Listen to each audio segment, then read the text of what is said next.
Infinity Lancer is an independent shmup in development from LifeSpark Entertainment with absolutely gorgeous pixel art graphics and a very old school shmup feel that, while I'm not sure it adds anything particularly unique or new to the formula, nonetheless stands as a quality game that I think any fan of the genre will have an easy time appreciating. I think this game is a testament to the idea that sometimes you don't really need to reinvent the wheel, you can just do the basics to the best of your ability, and if you really knock it out of the park, then it's going to be something that people can appreciate, even without doing any kind of exceptionally new or gimmicky type of mechanics or visuals. This game looks the part of a classic space shmup, but the aesthetics are so well realized just based on color choices, the detail in the sprite work, the incredible animations. Obviously, the opening cutscene is particularly gorgeous, but I think pretty much anybody could take one look at this game and say, wow, the artwork in that looks really good. Even if it might not be quite as aesthetically memorable as a game like Rain Chaser, which is a demo I will also definitely be talking about at some point, which is to say once I've actually cleared it. Infinity Lancer has a 7-minute one-stage demo that isn't especially hard, but also definitely isn't especially easy. I think if you're a complete newcomer to shmups, or even a relative novice like myself, you will probably take more than a couple of attempts to get through this demo. It took me about 45 minutes to get the clear, which, considering that when I talked about Raiders 1941, that game took me a little over half an hour to get the clear, but the stage was only a minute and a half long. This was maybe not as difficult of a stage, but the fact that it is on the longer side means that there were plenty of runs where I got to the very end of the stage and died and had to do the entire thing over again. I know there are some players who kind of prefer stages to be shorter in shmups. I think it's fine as long as the first stage isn't both long and really easy. Like a problem that the newer game Truxton Extreme had, which I only played a little bit of the demo, and then I watched other people play it, and I know that there are some people who really enjoyed that game, but a lot of the criticism I saw for it is that the game is like an hour and a half long, and a significant amount of it is just not particularly challenging. Infinity Lancer is a game that the first time I picked it up killed me right from the start, and then I kept progressively making it further and further into the stage until I finally had the clear. You could probably break this first stage into two smaller stages. There's a mid-boss that I definitely thought was the boss when I played it for the first time, and when I got to the actual boss, I was shocked to realize there was actually this whole second segment of the stage. But I don't know that it makes much of a difference. If you're somebody who's trying to get a single credit clear, then you're gonna have to start back from the beginning. Whether you had made it to stage 2 or stage 1 is really just a matter of labeling. Suffice it to say that there wasn't a segment that I felt frustrated about having to play through again because of how easy it is when going through these 7 minutes. Although I did reach a level of sort of mastering that first part of the stage where I could see maybe getting tired of it if I had to do it over and over and over and over and over and over and over again trying to get a full game clear, but I honestly don't think it is that big of a deal. I'm sure that if I was trying to get into getting the highest score possible, I would figure out how to optimize that early part of the stage, and that in itself would be a little bit more exciting than just playing through it for survival. Infinity Lancer has a classic shmup style of movement. It does not have a slow button like a lot of the more modern bullet hell style shmups have, although it does have moments where it approaches a bullet hell level of dodging, but I felt like the control over the ship was pretty consistent. Interestingly, you can choose the speed of the ship when you are in the start of the game, and I'm not really sure what would be the benefit of picking a slower ship. Maybe some people just prefer to have more tight, precise control, but Personally, I felt like moving at the high speed was perfectly controllable. There were times I might have dodged into bullets and stuff, but that never felt like it was because the ship was too fast. It felt like because my reaction speed was too slow, or I wasn't paying enough attention to where the bullets actually are. It's hard for me to imagine wanting to slow the ship down at all, but maybe other players will feel differently, so I'm not going to question the design decision too much. Ultimately, it doesn't affect me that there is a slower speed that the ship can go. I was happy with the ship's speed. I never felt like I needed to adjust speed in order to play effectively. At the start, you have two different ship choices, one with a wider but weaker shot and one with a tighter, stronger shot. I personally think that the one with the tighter, stronger shot didn't feel stronger enough to really be worth using. It felt like the wide shot was pretty efficient at dispatching enemies, at least in this early stage. It's possible that later on the wide shot will be harder to use, but in this run, it definitely felt like the wide shot, besides the fact that it's convenient because it hits more enemies, just did enough damage that it didn't make me feel like I was significantly powered down from the narrow shot, and so I just had a much easier time using it. Probably the most unique thing about this game compared to other shmups that I've personally played is the way that it handles lives and bombs. Basically, you start off not able to take any hits at all, but you very quickly pick up what I'm going to call shield points that fill up these 2 meters that either can account for you getting hit or can account for you using a bomb. So when you do either of those two things, that meter depletes a little bit. But destroying enemies then drops shield refill, so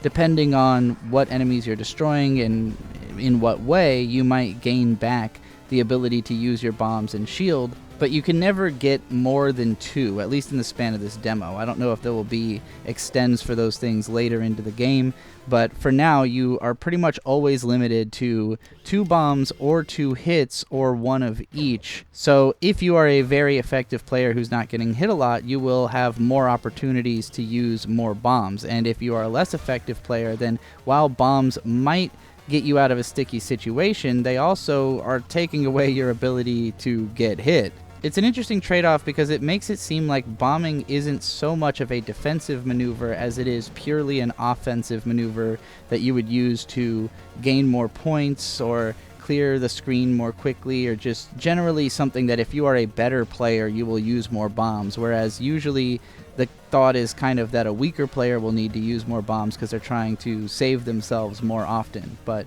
in this game, it seems like you want to be using bombs pretty consistently and gaining back meter by destroying enemies consistently. And if you're not playing that well, you actually don't want to use bombs because you can't get hit as often. The game also gives you a secondary weapon that has infinite fire, and depending on which ship you choose, you'll start off with a different secondary weapon, either the back shot or firing off a bunch of extra missiles, which just do a little bit more damage than your regular shot, so you can pretty much just fling them at enemies as long as you've got them. But in certain segments, you can pick up an emblem that will give you a different secondary fire, and you can kind of decide whether you think that that secondary fire is better for your circumstances or not, and either choose to pick it up or avoid it. When I was first playing, it kind of felt like each secondary weapon that I picked up was the appropriate one for the next segment. But actually, the side shot I found to be less effective for the segment that comes right after picking it up than just keeping the sort of laser that flies around your ship in a circle over and over again. That thing is just so powerful that it feels way more useful in pretty much any situation where enemies can safely get close to you. And I even considered holding on to it for the boss fight, but the back shot is really good for that fight. A lot of the time it felt like either back shot or the circular laser were by far the best choices to use in most scenarios, and it was hard for me to kind of manage the side shot as something that was actually useful. But I think it's cool that the game gives you all these different options, that even if you can only use one at a time, you get to kind of pick which one you want, and it doesn't really try to trick you into getting a bad power-up like certain other old shmups do. You're not very likely to run into it by accident if you know where it is. And so, all in all, that's probably where the most unique player expression comes into play, is deciding which weapon you want to use for which segments in terms of what's available to you. All in all, I can't say there's a lot to really complain about with this game. I think the fact that the shield power-up is the same color as your bullets makes it a little bit hard to tell where the shield power-ups are falling. Like, if it's falling through your bullets, you can't really tell if you're picking it up or not. And I think it would be cool if they were maybe just a little bit more distinguishable. That way, if I want to go chase down extra shield pellets, I can. Although they do kind of magnetize to your ship, so it's not like a huge deal. Especially the bigger ones that kind of float in the sky for a second, you're likely to notice those. But just the really small ones, oftentimes I felt like, oh, right, those are not just my bullets. I really love the animations of the mid-boss. It just looks awesome. And the fiery escape sequence right after that, it really, when I thought that was going to be the end, like I beat the boss and then I just had to escape, I was quite frustrated by how often I died at that segment, because it felt like I already beat the boss and now I'm just losing to this very specific challenge. But actually there's a whole second half of the stage after that and a whole actual boss. So once I kind of got used to the early part of the stage and I had enough lives that even if I got hit during that fiery escape sequence I could still live, then it kind of felt like, okay, well, this isn't as big of a deal as I was kind of making it out to be. And the whole dodging asteroids segment, while I don't necessarily think it's as fun as destroying normal enemies is, it does have moments where it gets really claustrophobic and you kind of start feeling like, oh shit, I'm getting closed in. And I like that it's a different type of a challenge. And then the boss shows up, and just the boss arena, the whole vibe of it is kind of epic. I love the way its attacks look. It's very Dodonpachi Daiojo inspired in terms of the way that its attacks play out, which kind of took me by surprise, because again, this game does feel more like a pre-bullet hell old school shooter, but that boss fight is some pure bullet hell. Overall, it's a very fun game. I have a hard time finding anything really to critique about it, besides that it's not necessarily the most original game. But I think if you really like this genre, you might be hoping for something that is a little bit more of a throwback.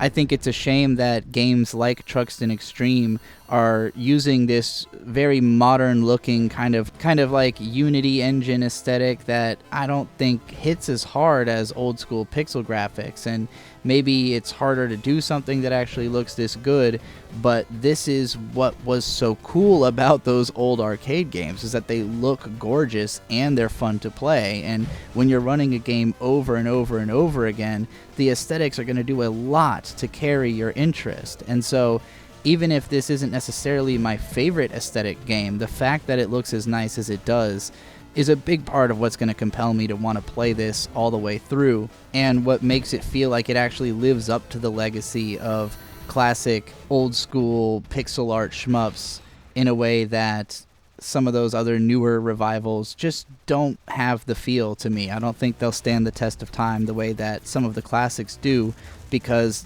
they just aren't as pretty or as fun, and this game is pretty and fun. So I'm looking forward to the full release. I wish listed it. I don't know if this will be a day one purchase for me, because I am newer to shmups and I have a lot of games to get through.